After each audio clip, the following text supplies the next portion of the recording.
최근 세계 자동차 시장이 SUV를 중심으로 변화하고 있습니다. 특히 기술 발전과 레저 문화의 확산 등으로 국내는 물론 아시아와 미국 그리고 유럽에서도 이제 본격적으로 SUV 열풍이 불고 있는데요. 그렇다면 과연 전 세계적인 SUV의 인기는 어느 정도일지 산업부 권순우 기자와 이야기 나눠보겠습니다. 권 기자 어서 오세요. 예, 안녕하세요. 네. 예. 사실 자동차 시장 전반적으로는 전 세계적으로 지금 침체 국면이다 전해지고 있잖아요. 그 예. 가운데서도 SUV는 좀 특별한 것 같습니다. 매해 이 2배 이상 성장을 하고 있다고요. 예, 요새 이제 주위에 둘러보시면은 SUV가 되게 많아졌다라는 걸 좀 느끼실 수 있을 거예요. 예. 그리고 특히 여성분들 같은 경우는 소형 SUV 시장에 굉장히 많이 진입을 하고 계시는 것 같은데요. 예. 아무래도 이제 작은 차보다는 좀 더 이렇게 무게감 있는 차를 좀 더 선호하시는 모습을 있어 보이기도 좀 보이는 하고. 것 같습니다. 예. 저 최근에 출시된 신차를 보더라도 뭐 현대차의 코나라든지 뭐 기아차의 스토닉, 뭐 르노 삼성의 QM6 가솔린이라든지 뭐 쌍용차의 지포 렉스턴, SUV가 대부분입니다. 그리고 현대차 같은 경우도 이제 고급 브랜드 제네시스를 출범시키면서 그 세단 라인업을 완성시킨 이후에는 이제 그 SUV 고급 SUV를 내놓을 예정이고요. 그 외에도 가장 작은 그 차급인 A 세그먼트의 SUV와 좀 대형 럭셔리 SUV인 E급 세그먼트도 내놓을 예정입니다. SUV가 이제 우리나라 같은 경우는 현대차가 워낙 세단이 강하기 때문에 좀 이렇게 SUV의 유행이 조금 좀 더디게 나타난 측면이 있는데 가장 눈에 띄게 나타났던 시장은 미국입니다. 미국 시장은 전반적으로 자동차 수요가 좀 감소하긴 했지만 SUV의 강세는 굉장히 강하게 나타나고 있습니다. 그 현대차 역시 그 세단 같은 경우는 올해 상반기 기준으로 14.3%가 줄었지만 그 RV 같은 경우는 11.6%가 늘었고 특히 투싼 같은 경우는 21.2%가 늘었습니다. SUV의 강세를 보이고 있는 거는 미국 차들 같은 경우는 전통적으로 좀 픽업 트럭이 좀 강세를 보이고 있었기 때문에 빠르게 SUV로 좀 전환을 할 수 있었고요. 그 일본 차들 같은 경우에도 지금 세단보다는 SUV 쪽에 좀 강점을 두고 있습니다. 판매량 상위 종목들을 보면은 닛산 로그라든지 도요타의 라브4, 쉐보레 이퀴녹스, 혼다 CR-V, 뭐 포드의 이스케이프 같은 차종들이 상위권을 차지하고 있습니다. 올해 상반기 유럽 시장에서도 SUV 판매는 19.7%가 늘었고요. 그 판매된 신차 중에 그 SUV가 차지하는 비중은 28.3%로 전년 동기 대비 대폭 확대되는 모습을 보이고 있습니다. 네, 그렇다면 국내 자동차들의 대응도 궁금한데요. 현대 기아차의 코나나 스토닉도 본격 출시가 됐죠. SUV의 명가인 쌍용차는 티볼리에 이어서 G4 렉스턴을 출시했는데 관련 내용도 정리를 해볼까요? 예, 아무래도 현대기아차 얘기는 뭐 여기저기서 많이 들으실 수 있을 것 같으니까 네. 그 쌍용차 같은 경우는 저 떠오르는 차들이 뭐 티볼리라든지 코란도 C 뭐 이런 게 있을 텐데 귀엽게 잘 나왔더라고요. 예, 그게 이게 SUV를 중심으로 쌍용차가 굉장히 많아요, SUV가. 예. 근데 그동안 좀 이렇게 경영상의 어려움을 많이 겪으면서 좀 많이 좀 소비자들의 관심을 많이 못 받고 있긴 한데 이번에 쌍용차에서 프리미엄 모델인 G4 렉스턴을 출시를 했습니다. 처음에 그 올해 3월에 서울 모터쇼에서 출시를 했는데 사실 렉스턴은 기억하시는 분들은 좀 이렇게 기억하시겠지만 대한민국 상위 1%라는 어떤 슬로건을 가지고 만들어졌던 차예요. 그래가지고 굉장히 많은 판매고를 올렸고 쌍용차가 이제 SUV의 명가로서 자리 잡을 수 있는데 굉장한 역할을 했던 차입니다. 그런데 이 차가 이제 회사가 좀 상황이 좋고 투자가 많이 된다면 뭐 진작에 개선이 됐었겠지만 예. 좀 회사가 좀 어려움을 겪다 보니까 16년 만에 지금 전면 풀 모델 체인지가 된 차량이 나왔습니다. 그리고 티볼리가 이제 쌍용차의 어떤 그 자신감을 줬다면은 G4 렉스턴은 이제 그 다시 한번 일어설 수 있는 프리미엄으로서의 어떤 성능이라든지 기능까지 거의 뭐 그동안 축적해왔던 기술력을 한 번에 담은 차라고 볼 수가 있습니다. G4 렉스턴 같은 경우는 이번에 이제 해외 첫 진출을 한 곳이 유럽이거든요. 유럽이 이제 전통적으로 굉장히 이제 유수의 브랜드들이 많잖아요. 뭐 BMW라든지 예. 벤츠라든지 이런 데 진출을 함으로써 우리가 그냥 어떤 가격이 좀 싼 차 뭐 이런 애 이미지가 아니라 정말 자기들이 성질과 품질로서 유럽 시장에서 한번 경쟁을 해보겠다. 그걸 통해서 이제 거기서 경쟁을 해가지고 이제 시장을 이제 쌍용차의 브랜드 이미지를 좀 높여놓은 다음에 예. 그 뒤에 출시될 차들까지 갈 수 있는 길을 만들어 놓기 위해서 그 유럽 시장에 이번 첫 진출하게 됐습니다. 네, 그렇다면 G4 렉스턴이 어떻게 유럽에 진출했을지가 궁금한데요. 예, 차를 타고 갔습니다.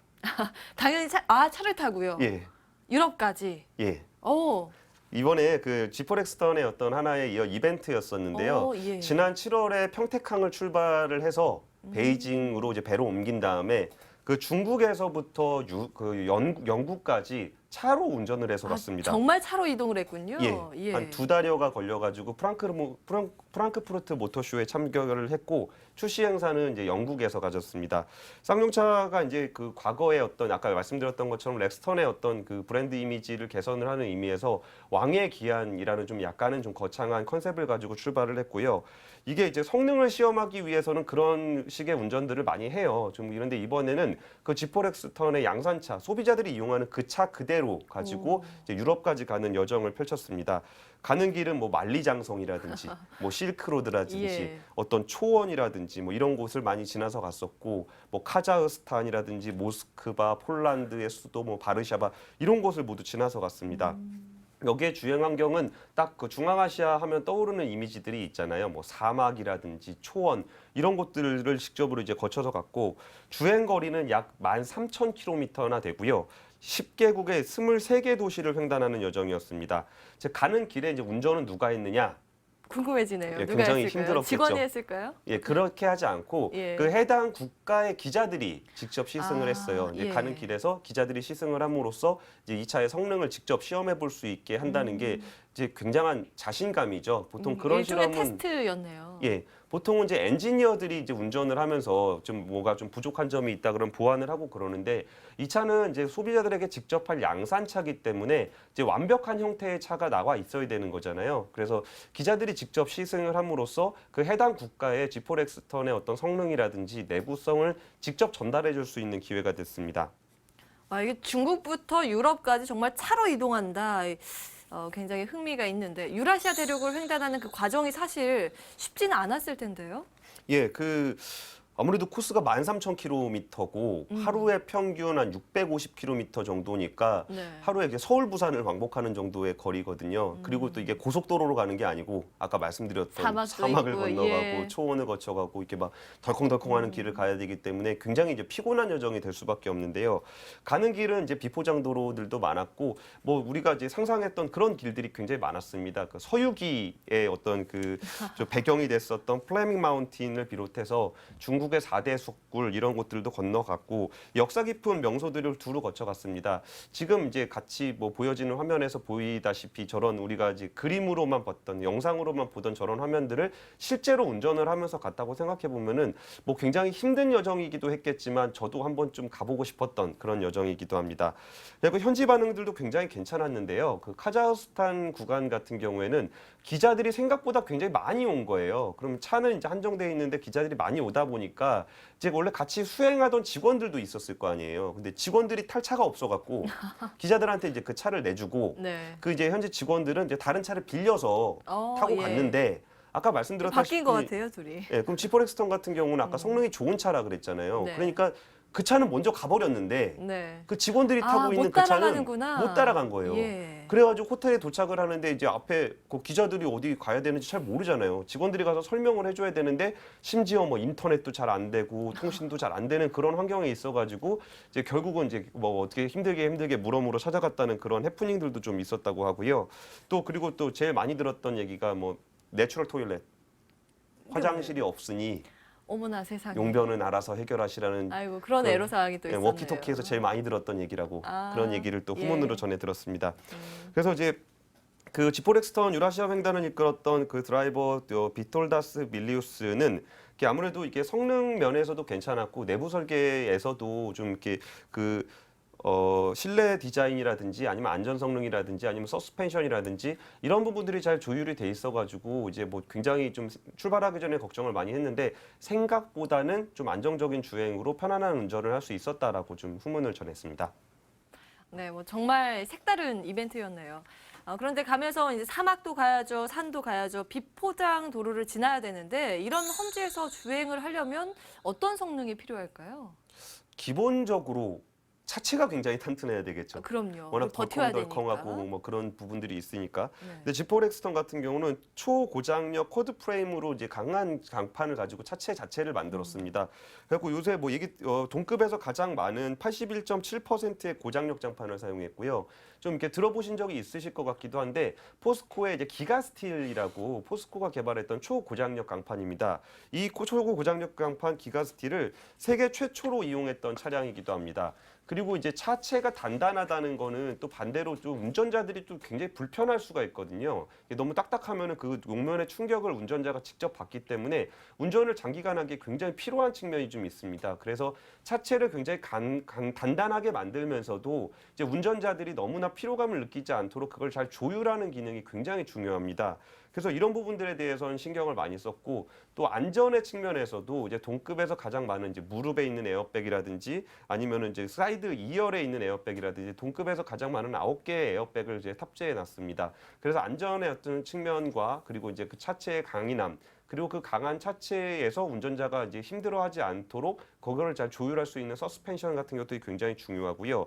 또 이게 강한 성능도 중요하긴 하지만 이게 프리미엄 SUV다 보니까 또 이렇게 탱크 같이 생기면 안 되잖아요. 예, 그럼요. 좀 이렇게 차가 좀 멋있고 뭐 이렇게 돼야 보기에도 되는데. 좋아야 되는데 예. 성능과 함께. 예, 그래서 이제 그리스의 파르테논 신전에서 영감을 얻은 어떤 그 비율을 바탕으로 해서 아무래도 유럽 시장을 좀 공략을 했던 측면도 좀 있고요. 그래서 비례와 균형감을 강조를 했고 이제 차체가 크다 보면 휠이 좀 커야 좀 멋있어요. 그래서 국내 SUV 중에는 최초로 20인치 그 스퍼터링 휠을 적용을 했습니다.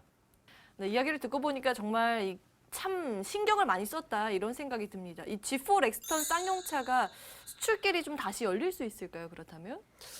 예, 그 지포렉스턴이 올해 출시된 이후에 한 9,500여 대 정도가 판매가 됐어요. 그렇게 하면 좀 얼마나 팔렸는지 실감이 잘 안 나실 예. 것 같은데 티볼리 같은 경우가 이제 37,000여 대가 팔렸어요. 그러니까 생각보다 이렇게 많이 팔리진 않았네라는 생각이 드실 수도 있는데 예. 워낙 또 이제 비싼 차급이고 그게 그렇게 많이 팔리는 차급은 아니에요. 그래서 이제 그 모하비라든지 맥스크루저라든지 지포렉스턴들이 포함된 그 대형 SUV 보통 E 세그먼트의 차량이라 그러는데 여기 시장에서의 점유율은 46%나 됩니다. 그러니까 쌍용차 브랜드에서 나온 차가 전체 시장의 46%를 차지하고 있다는 거는 또 꽤 많은 좀 시장에서 좋은 평가를 받고 있다라는 의미입니다.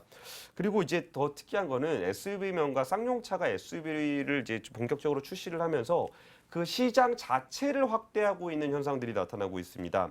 전체 내수 시장 판매는 상반기 기준으로 해서 전체로 이제 3.4%가 감소했어요. 그러니까 전체 시장은 이제 3.3% 감소를 했는데 그 티볼리가 속한 SUV, 그러니까 소형 SUV B 세그먼트 같은 경우는 12.5%가 늘었고요. 또 G4 렉스턴이 속해 있는 E 세그먼트 좀 큰 SUV 시장도 G4 렉스턴 출시 이후에 21%가 늘었습니다. 그리고 소형 SUV 시장에서 티볼리의 점유율은 무려 53%나 됩니다. 그 쌍용차 같은 경우는 그 G4 렉스턴 출시 이후에 매출이 14.5%가 늘어났습니다. 이전에 이제 뭐 근데 그 출시를 하게 되면은 그 내수 시장에서 티볼리와 G4 렉스턴의 선전으로 이제 3.7% 정도가 좀 늘어났긴 했는데요. 하지만 수출 같은 경우에는 그 전년 동기 대비 45%나 감소됐습니다.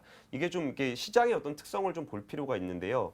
그 우리나라에 이제 수출을 많이 하는 기업들 같은 경우에는 사실 내수 시장보다는 수출 시장을 훨씬 더 크게 가져가는 측면이 좀 있어요. 근데 그 쌍용차 같은 경우는 내수 시장 의존도가 81%나 됩니다. 상당한데요. 예, 그러니까 이제 수출이 잘 안 되고 있다는 얘기로도 예. 해석을 할 수가 있어요. 그 쌍용차 같은 경우는 이전까지만 해도 4대 6 정도로 해서 수출이 훨씬 더 많았거든요. 근데 이제 수출 시장에서 별로 잘 이렇게 차량 판매가 잘 안 되다 보니까 8대 2까지 좀 이렇게 많이 축소가 돼 있는 상황입니다. 하지만 그 이제 전체 수출에서 40% 넘게 차지하고 있던 그 러시아 시장이 이제 전 세계에서 러시아 시장 같은 경우는 루블화가 폭락을 하면서 굉장히 좀 그 채살성이 안 맞아가지고 좀 시장 판매량이 굉장히 급락하는 모습을 보였습니다. 그리고 이제 영국까지라든지 중동이라든지 이런 곳에서 이제 불리한 환율 때문에 이제 수출이 많이 감소를 했는데요. 지금 제가 말씀드렸던 그 러시아, 중동, 영국의 공통점이 뭔지 떠오르시나요? 러시아, 중동, 영국. 공통점이요? 아까 말씀드렸던 그 G4 렉스턴이 지나간 길이에요. 아, 그렇네요. 중앙아시아 이제 유라시아 중동을 횡단. 통해서 러시아를 지나서 동유럽을 지나서 서유럽까지 갔던 그 길이에요.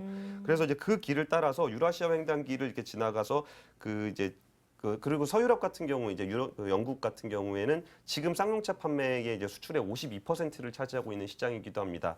그래서 아까 말씀드렸던 그 왕의 귀환이라는 말이 단순히 지포 렉스턴 한 대가 이제 유럽에 출시됐다라는 의미보다는 그 아까 전체 시장에서 수출 부분이 많이 감소를 한 부분에서 그 지포 렉스턴이 그 자기들의 어떤 주요 수출처였던 그 시장들을 싹 이렇게 한번 훑고 지나가면서 그 시장에서 다시 쌍용차가 좀 이렇게 역량을 발휘할 수 있는 판매를 다시 좀 늘릴 수 있는 기회가 될 수 있을 계기로 좀 평가하고 있습니다. 네, 그렇다면 국내 완성 업체의 이 SUV 해외 진출은 앞으로 어떻게 진행이 될까요? 예, 먼저 그 쌍용차 부분 앞에 전망들을 조금 말씀을 드리면은 지포 렉스턴이 아까 좀 그 의도 중에 하나가 자기들의 수출처에 다시 한번 이제 차를 보여주는 의미가 있고 유럽 시장에서는 이제 프리미엄 차종하고 경쟁하는 측면이 좀 있다고 예. 보여주는 측면이 좀 있다 그랬었잖아요. 그래서 이제 앞으로 나올 또 차종 중에 하나가 좀 쌍용차에 또 제일 많이 팔리는 차 중에 하나가 이제 코란도시거든요. 그 코란도가 이제 전면 풀 모델 체인지를 하기 때문에 그 차량을 다시 한번 이제 유럽 시장에 선보일 계획이고요. 그리고 또 쌍용차 같은 경우는 이제 마인드라 그룹하고 합작을 해서 전기차를 또 개발을 하고 있습니다. 그래서 이제 쌍용차라는 브랜드 이미지를 좀 높이는 게 중요하다는 말씀을 좀 드리고 싶고요. 그 기아차 같은 경우는 2017년 프랑크 모터쇼에서 그 스토닉을 또 공개를 했습니다. 이제 그러면서 우리나라의 소형 SUV 기아차의 스토닉이 처음으로 유럽에 출시되게 됐고요. 이영근 기아차 부회장 같은 경우에는 이제 1년 동안 스토닉의 연간 목표량을 한 7만 대 정도라고 얘기를 하고 있습니다. 현대차의 코나도 미리 나오긴 했지만 이게 현대차 그룹의 어떤 전략은 코나 같은 경우는 글로벌 판매 모델로 이제 전략을 짜고 있고 스토닉은 또 유럽 시장을 또 이제 그 공략을 할 계획이기 때문에 스토닉이 먼저 유럽에 진출을 했고요. 다음 달에는 코나가 유럽 시장을 겨냥해서 좀 먼저 출시가 될 예정입니다. 그리고 현대차 같은 경우에는 SUV 출시가 조금 늦은 만큼 이제 그러니까 조금 늦게 출발했으면은 좀 더 빨리 따라갈 필요가 있잖아요. 그래가지고 이제 전기차 시장과 더불어서 함께 따라갈 계획을 가지고 있는데요. 그 내년 3월에는 제네바 모터쇼에서 코나의 전기차 모델을 공개할 예정입니다. 그리고 이제 유럽 시장에서는 그 아이오닉 코나 전기차 같은 경우는 일회 충전으로 주행 거리가 390km 정도 되는데 그 정도 그 주행 거리면은 서울에서 부산 정도 가는 정도는 한 번 충전으로도 갈 수 있는 정도 수준의 그 기술력입니다. 예. 그리고 한국 GM 같은 경우에는 현재 판매되고 있는 모델이 트랙스라든지 올란도 그리고 그 캡티바 등이 있는데 사실 트랙스를 제외한 모델 같은 경우에는 좀 신차가 출시된 지 조금 시간이 지나서 좀 요새 잘 안 팔립니다. 그래서 내년부터는 중대형 SUV인 이퀴녹스, 트래버스를 이제 글로벌 GM에서 한국에서 들여와서 좀 판매를 할 계획을 가지고 있습니다. 그러니까 우리나라 같은 경우에도 지금 소형 SUV를 중심으로 그 SUV 시장이 확대가 되고 있는데 앞으로는 중대형 SUV를 비롯해서 친환경 SUV까지 다양한 소비자들의 취향에 맞는 SUV들이 출시가 되면은 이제 소비자들의 선택권은 좀 더 넓어지고 자동차 브랜드들의 경쟁은 훨씬 더 치열해질 것으로 전망되고 있습니다. 최근 국내 완성차 업체들이 연달아서 신형 SUV를 출시하는 등 적극적으로 유럽 시장 진출에 나서고 있는데요. 이처럼 전 세계에 불고 있는 SUV 열풍 속에서 국내 완성 업체들이 과연 어떤 성과를 낼 수 있을지 좀 더 지켜봐야겠습니다. 네, 권 기자 오늘 함께해 주셔서 고맙습니다. 감사합니다.